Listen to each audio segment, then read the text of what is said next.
Assalamualaikum warahmatullahi wabarakatuh. Selamat pagi untuk kita semua. Semoga kita diberikan kesehatan, umur panjang, walaupun kita belajar dari rumah, karena kita mengikuti anjuran pemerintah untuk menghindari penyebaran COVID-19. Hari ini kita belajar ekonomi dengan saya, Ibu Waode Sadia SPD. Materi hari ini bab 1,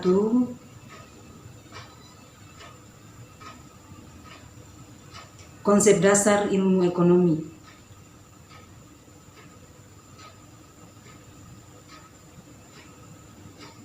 Kata ekonomi berasal dari bahasa Yunani, yaitu oikos dan nomos. Oikos yang berarti keluarga atau aturan rumah tangga, sedangkan nomos adalah aturan atau peraturan secara garis besar diartikan sebagai aturan rumah tangga atau manajemen rumah tangga. Sementara yang dimaksud dengan ahli ekonomi atau ekonomi adalah orang menggunakan konsep ekonomi dan data dalam bekerja. Menurut Profesor Paul Anthony Samuelson, ilmu ekonomi adalah studi tentang manusia dalam kegiatan hidup mereka sehari-hari untuk mendapatkan dan menikmati kehidupan. Sedangkan menurut Richard Gillespie, ilmu ekonomi adalah ilmu yang mempelajari pemanfaatan sumber daya yang langka untuk memenuhi keinginan manusia yang tidak terbatas.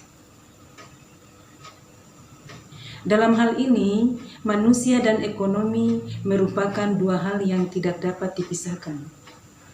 Cobalah perhatikan lingkungan sekitar kamu. Setiap pagi, banyak orang yang melakukan berbagai aktivitas untuk memenuhi kebutuhannya. Jadi, sebenarnya apakah pengertian dari ekonomi dan apakah yang menyebabkan munculnya ekonomi? Ekonomi adalah ilmu yang mempelajari tentang penggunaan sumber daya yang terbatas untuk memenuhi kebutuhan manusia yang tidak terbatas. Setiap manusia membutuhkan makanan, minuman, pakaian, hiburan, dan lain sebagainya. Semua kebutuhan ini digunakan untuk mempertahankan kelangsungan hidupnya. Namun, tidak semua kebutuhan manusia dapat terpenuhi karena sumber daya yang ada tidak akan cukup untuk memenuhi kebutuhan manusia, sedangkan sifat manusia yang tidak puas akan segala sesuatu yang dimilikinya. Cara-cara manusia dalam mengatasi masalah pemenuhan kebutuhan inilah yang akhirnya memunculkan sebuah ilmu baru yang bernama ilmu ekonomi. Keterbatasan sumber daya inilah yang kemudian kita kenal sebagai kelangkaan dan menuntut manusia untuk mengatasi masalah tersebut agar segala kebutuhannya dapat terpenuhi.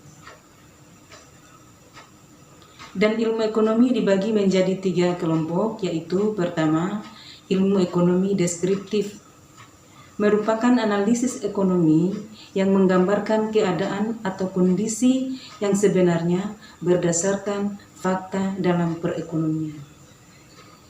Misalnya, gambaran kondisi krisis moneter di Indonesia yang terjadi pada tahun 1998. Kedua adalah ilmu ekonomi teori. Ilmu ekonomi teori adalah analisis ekonomi yang berusaha menjelaskan, mencari pengertian, hubungan sebab akibat, dan cara kerja sistem ekonomi. Nah, dalam ilmu ekonomi, teori ekonomi dibagi 2, yaitu ekonomi mikro dan ekonomi makro. Ekonomi makro khusus mempelajari mekanisme kerja perekonomian secara keseluruhan. Ekonomi makro meneliti fenomena ekonomi yang luas, contoh tingkat pengangguran, pendapatan nasional, tingkat pertumbuhan ekonomi, inflasi, tingkat harga. Tujuannya untuk memahami berbagai peristiwa ekonomi dan merumuskan serta memperbaiki kebijakan ekonomi. Ekonomi mikro mempelajari perilaku individu dan rumah tangga produksi atau perusahaan dalam membuat keputusan untuk mengalokasikan sumber daya yang terbatas. Ketiga adalah ilmu ekonomi terapan, yaitu analisis ekonomi teori yang merumuskan kebijakan-kebijakan dan pedoman yang tepat untuk menangani masalah ekonomi tertentu. Untuk menangani masalah ekonomi tertentu, jadi ilmu ekonomi terapan lebih bersifat praktis dengan menerapkan pengertian ekonomi pada bidang-bidang atau masalah tertentu.